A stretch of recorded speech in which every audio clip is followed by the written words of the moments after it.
Hello नमस्कार दोस्तों, आप सभी का स्वागत है आपके अपने चैनल सेपरेट स्टडी में। तो आइए आज इस वीडियो में हम एम्स ऑफ एजुकेशनल साइकोलॉजी, शिक्षा मनोविज्ञान के क्या क्या उद्देश्य होते हैं उनके बारे में पूरा डिटेल से जानेंगे। इसका शिक्षकों के लिए क्या महत्व है, विद्यार्थियों के लिए क्या महत्व है और जो परामर्शदाता होते हैं उनके लिए शिक्षा मनोविज्ञान कहाँ तक उपयोगी सिद्ध होता है। इन सभी क्वेश्चनों के छोटे छोटे क्वेश्चन हैं, इन सभी के जवाब आपको इस वीडियो में मिलने वाले हैं।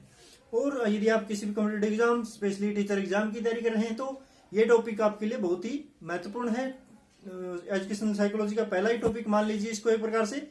इसका यदि हमें उद्देश्य पता है, एजुकेशनल साइकोलॉजी हमें क्या सिखाना चाहती है, तो हम अच्छे से निर्धारित कर पाएंगे कि हमारा उद्देश्य पूरा हो रहा है नहीं हो रहा है, इससे हम क्या सीख रहे हैं, कहाँ तक सीख रहे हैं, ये सभी चीजों की जानकारी हमें इस टॉपिक से मिल जाती है।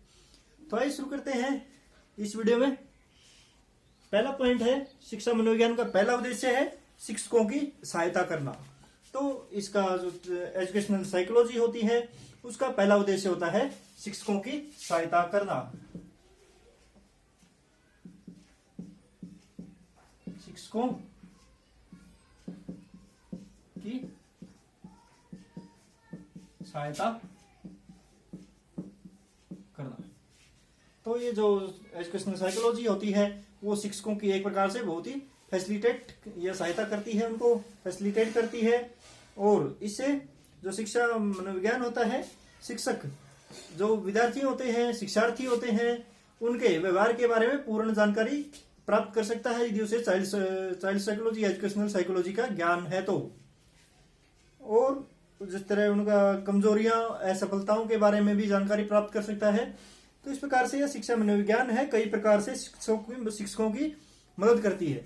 और एक आपने सुना कि विद्यार्थियों के अंदर व्यक्तिगत विभिन्नताएं होती हैं, तो उनसे निपटने में भी शिक्षा मनोविज्ञान काफी हद तक हमारी सहायता करती है या शिक्षकों की सहायता करती है। तो ये था हमारा पहला पॉइंट है, शिक्षकों की सहायता करना। दूसरा पॉइंट है इसमें उचित शैक्षिक निर्देशन देना। उचित शैक्षिक निर्देशन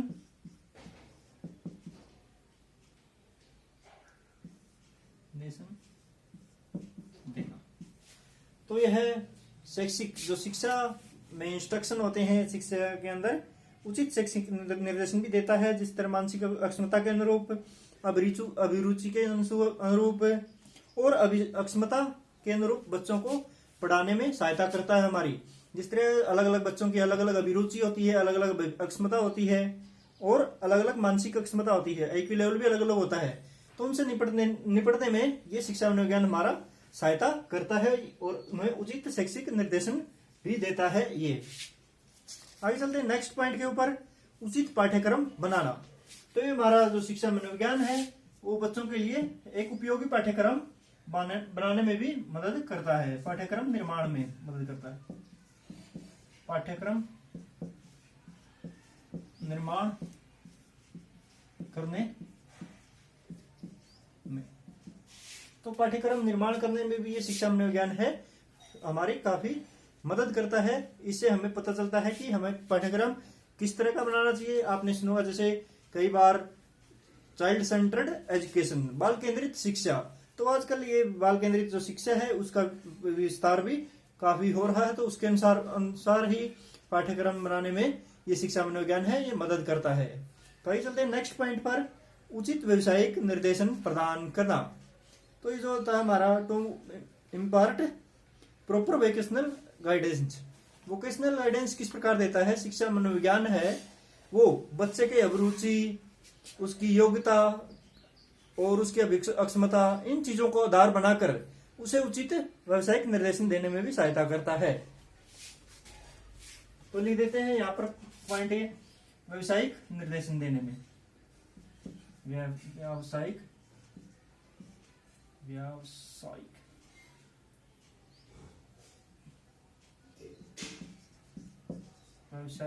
निर्देशन देने में।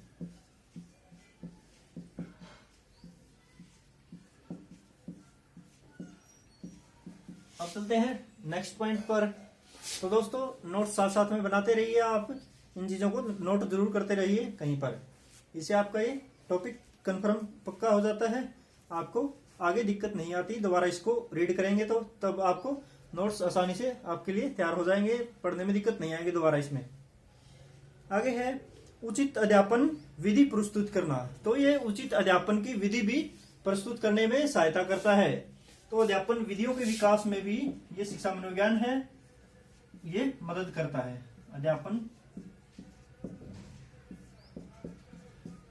विधि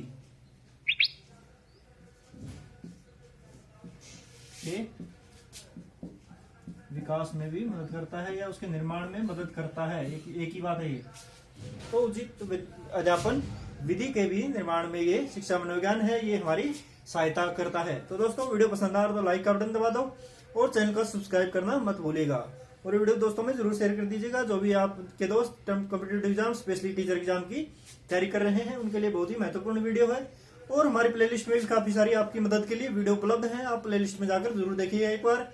आपको जो टॉपिक नहीं आता वो प्लेलिस्ट में जाकर एजुकेशनल साइकोलॉजी है या टीचिंग मेथड है या सीटेट बैकियर क्वेश्चन पेपर है, उनको आप रिवाइज कर सकते हैं हमारी प्लेलिस्ट से। वो सभी चीजें हमारी प्लेलिस्ट में उपलब्ध है आपके लिए। आगे है स्कूल के अधिकारियों और प्रशासकों की मदद करना। तो स्कूल के प्रबंधक होते हैं, उनकी प्रबंधकों की और उनकी मदद करता है, प्रबंधकों की मदद करता है। प्रबंधकों की मदद करने में भी इसका काफी महत्व है, ये इसका उद्देश्य भी है, उनकी मदद करना। उचित अध्यापन और प्रबंधन में जो लोग शामिल होते हैं अध्यापन में, प्रबंधन में, उनकी भी मदद करने में ये एजुकेशनल साइकोलॉजी मदद करती है। आगे शिक्षार्थियों के व्यक्तित्व के सर्वांगीण विकास में, तो ऑलराउंड डेवलपमेंट होता है, जो विद्यार्थियों का सर्वांगीण विकास होता है उसके विकास में भी ये काफी मदद करता है। विद्यार्थियों के सर्वांगीण विकास में भी मदद करता है, ये में मदद करता है। आगे नेक्स्ट पॉइंट पर चलते हैं। अभिभावकों का मार्गदर्शन करना। तो अभिभावक होते हैं, बच्चों के अभिभावक होते हैं, उनको भी ये मार्गदर्शन प्रदान करता है। उनके बच्चे के लिए आगे क्या चीज चुननी है, उसका किस चीज में इंटरेस्ट है, उसके हिसाब से बच्चे का आगे जो भविष्य है उसमें रणनीति बनाने में मदद करता है। आगे मूल्यांकन की उचित विधियों को प्रस्तुत करना। मूल्यांकन करना होता है जो विद्यार्थियों का पढ़ाने के बाद मूल्यांकन किया जाता है। आपने सुना होगा सीसीई कंटिन्यूअस कॉम्प्रिहेंसिव इवैल्यूएशन होता है, उसको करने में भी काफी अच्छी तरह से मदद करता है। चाइल्ड साइकोलॉजी या इसको एजुकेशनल साइकोलॉजी भी बोल सकते हैं आप। आगे है शारीरिक शिक्षा प्रदान करना। उचित शारीरिक शिक्षा भी प्रदान करने में ये मदद करता है, क्योंकि स्वस्थ मस्तिष्क स्वस्थ शरीर के अंदर ही निवास करता है, ये आपने बात सुनी होगी। तो ये स्वस्थ मस्तिष्क और स्वस्थ शरीर बनाने दोनों के ऊपर फोकस करता है ये। आगे है समूह गतिकी को समझने में।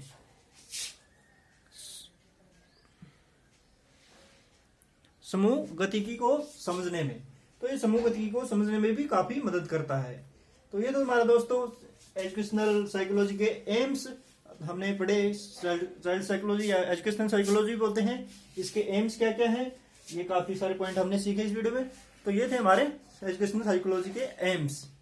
तो वीडियो पसंद आया तो दोस्तों लाइक का बटन जरूर दबा दो और सब्सक्राइब करना मत भूलिएगा।